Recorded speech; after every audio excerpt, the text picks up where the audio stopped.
suara jiwa tak pernah patah, menghadap badai darah meruah.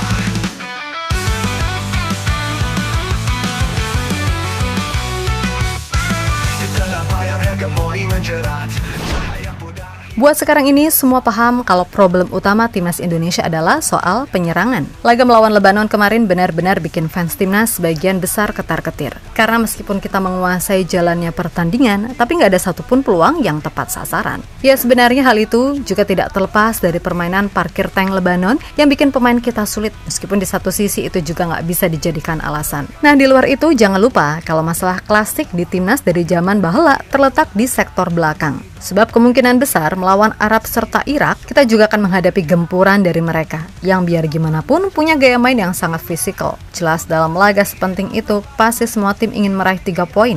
Itulah kenapa, meskipun problem kita itu soal finishing, tapi lini belakang juga nggak boleh dilupakan. Sebab biar gimana pun, kalau belakangnya kuat, nyerangnya pun tenang gitu loh. Dan harus diakui, sekarang ini, lini belakang kita diisi nama-nama yang boleh dikatakan bagus. Bahkan menurut Roberto Mancini, yang masih cukup aktif memantau perkembangan timnas, dalam 2-3 tahun mendatang, Indonesia akan memiliki salah satu komponen pertahanan terbaik di Asia.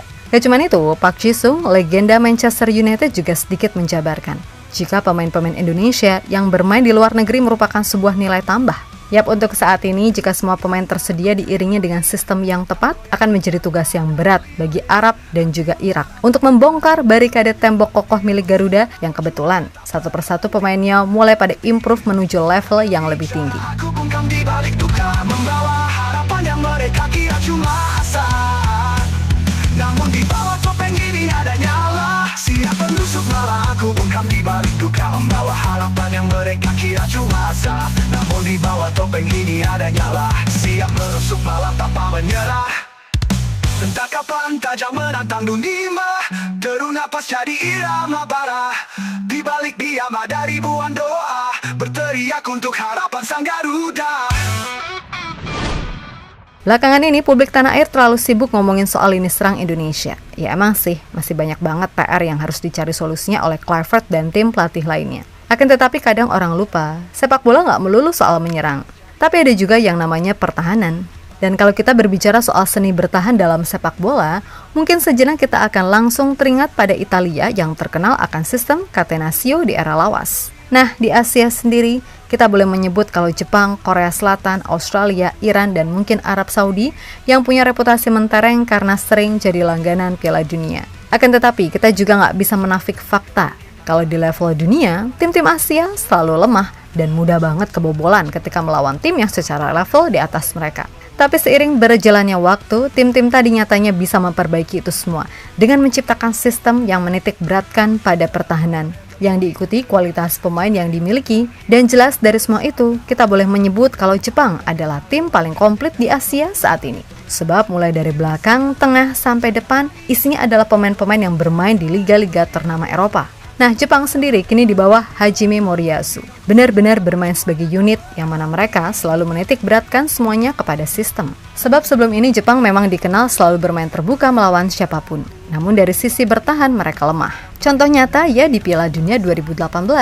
Ketika mereka udah unggul 2-0 atas Belgia, malah tetap pede dong nyerang. Alhasil kena comeback 3-2 kan? Dan sejak saat itu Jepang benar-benar berusaha untuk membuat segalanya balance. Termasuk setelah mereka gagal total di Piala Asia 2024 kemarin. Hajime Moriyasu akhirnya mengubah pakemnya menjadi 3 back dan itu berhasil. Di round 2 kemarin deh, Jepang benar-benar sapu bersih dengan tanpa sekalipun kalah ataupun kebobolan. Begitupun, ada juga Australia yang sekarang lebih bermain defense counter. Juga nggak pernah kalah atau seri dan bahkan kebobolan. Kemudian di round 3, kedua tim itu juga punya catatan impresif. Jepang dari semua pertandingan sanggup meraih 7 kemenangan, 2 imbang, dan sekali kalah. Memasukkan 3 gol dan cuma kemasukan 3. Sedangkan Australia meraih 5 kemenangan, 4 imbang, dan sekali kalah. Memasukkan 16 gol dan kemasukan 7. Nah, melihat catatan tadi wajar jika kedua tim itu memang layak lolos langsung ke Piala Dunia 2026. Terus apa hubungannya sama Indonesia? Kan gitu.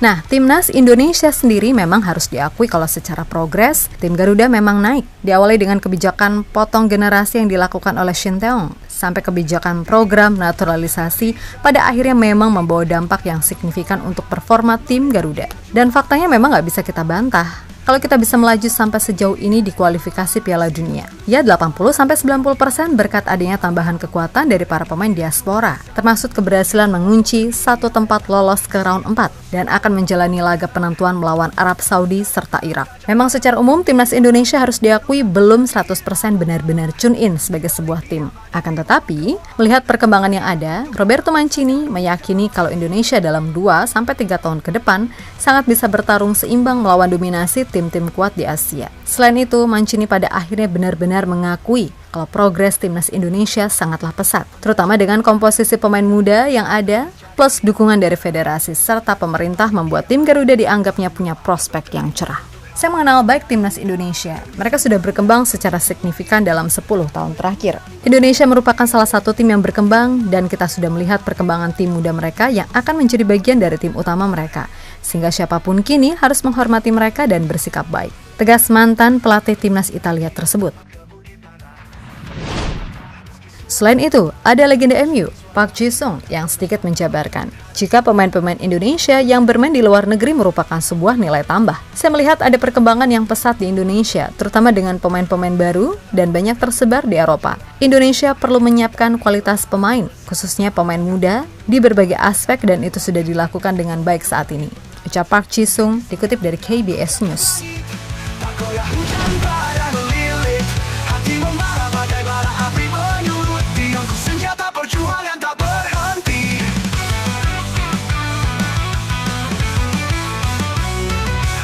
Bicaraku bukan di balik duka, membawa harapan yang mereka kira cuma asa. Namun di bawah topeng ini ada nyala, siap menusuk malam tanpa menyerah. Tatapan tajam menantang dunia, deru nafas jadi irama parah. Di balik diam ada ribuan doa, berteriak untuk harapan sang Garuda.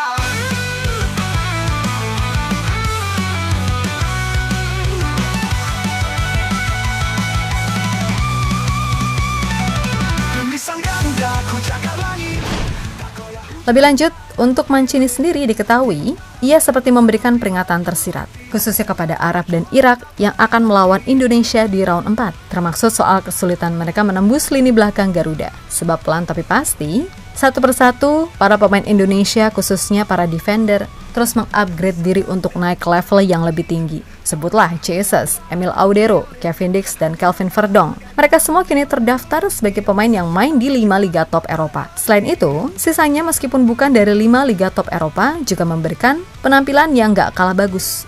Pertama, kita contohin Emil. Di laga terbaru versus Parma yang berakhir 0-0, dia kembali clean sheet dengan catatan 3 save, serta dapat rating 8,0 dari Fotbob. Dan dengan hasil ini, Cremonese sendiri masih belum terkalahkan dengan catatan 2 kali menang, 2 kali imbang, dari 4 pertandingan untuk kemudian masih duduk di posisi 6 Serie A. Kemudian untuk Bang Jai, meskipun Sassuolo kalah dari Inter, aksinya terutama dalam membendung serangan striker timnas Prancis, Marcus Thuram, dinilai sangat efektif. Meskipun begitu, ada satu hal yang harus segera ditingkatkan Bang Jai, yaitu soal duel udara. Sebab meskipun punya tinggi 189 cm, Bang Jai ini masih sering kalah duel. Dan di laga ini persentase menang duel udaranya hanya 29%. Terus melangkah meski suara lelah, dan dalam sunyi suara jiwa tak pernah patah, menghadap badai darah meruah.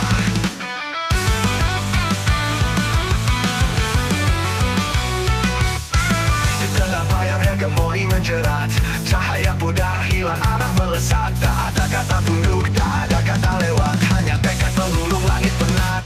Demi sang Garuda ku cakar langit, tak goyah hujan badai melilit. Hati membara badai bara api menyulut, tiangku senjata perjuangan tak berhenti.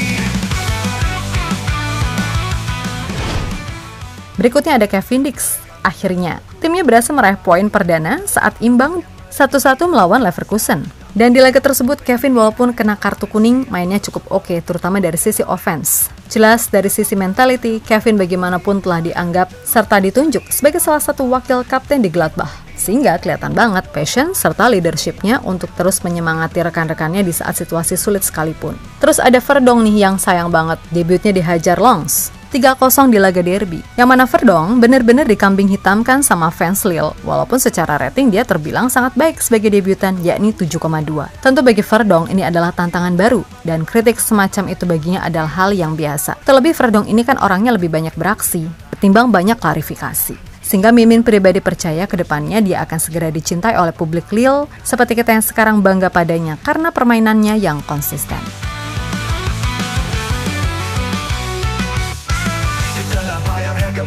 Menjerat, cahaya pudar hilang arah melesat. Tak ada kata tunduk, tak ada kata lewat, hanya tekad melulung langit penat.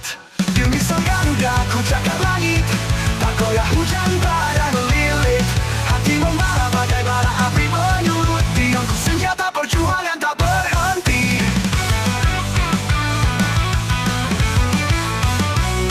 Mereka bicara, ku bungkam di balik duka, membawa harapan yang mereka kira cuma asa. Namun di bawah topeng ini ada nyala, siap merusuk malam tanpa menyerah. Yap, selain mereka, ada pun pemain seperti Dean James juga makin kesini makin yahut. Kemarin, dalam kemenangan 2-0 atas PEC Zwolle, James berhasil dapat rating 7,5 dan sekarang dia benar-benar siap menatap laga Europa League tengah pekan ini melawan FC Steaua Bucharest.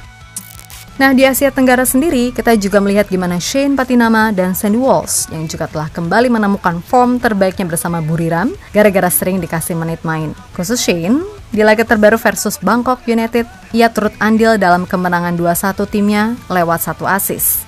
Dan di laga ini sendiri, selain ada Shane sama Sandy, juga ada Arhan yang akhirnya dikasih lagi kepercayaan jadi starter pasca beragam momen sulit yang ia hadapi di luar lapangan.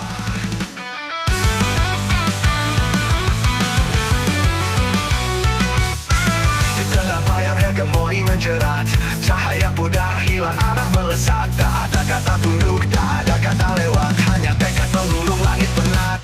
Demi sang Garuda ku cakar langit, tak goyah hujan badai melilit. Hati membara bagai bara api menyulut, tiangku senjata perjuangan tak berhenti.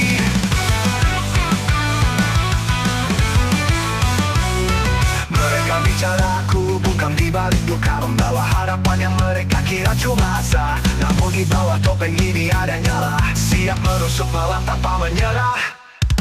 Tatapan tajam meratang dunia, deru nafas jadi irama bara. Di balik diam ada ribuan doa, berteriak untuk harapan sang Garuda.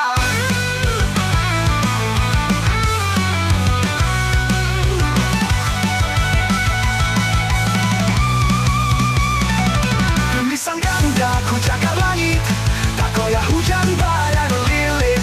Hati membara bagai bara api menyulut, tiangku senjata perjuangan tak berhenti.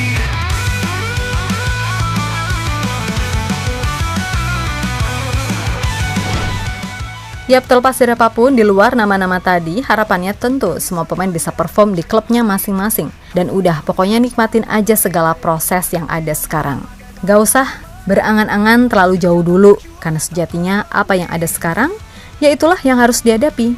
Yang terpenting, semua sudah ditata serapi mungkin, sehingga di masa depan nanti kita benar-benar akan melihat timnas Indonesia yang pasti jauh lebih bagus. Lalu untuk semua pemain, ayo terus improve kemampuan, karena di depan sana rintangannya pasti jauh lebih kuat. Dan buat Arab serta Irak, sekali lagi wajar jika Mancini hingga Park Ji-sung mewanti-wanti mereka. Karena pastinya Indonesia sekarang punya skuad yang jauh lebih komplit, termaksud kabar positif soal perkembangan oleh Rumeni yang siap tempur. Tinggal nantinya gimana pelatih bisa atau enggak memaksimalkan kapasitas pemain yang dimiliki. So, buat semua elemen timnas, tetap semangat dan sukses selalu. Oke, kita Garuda. Jadi irama bara, di balik diam ada ribuan doa, berteriak untuk harapan sang Garuda.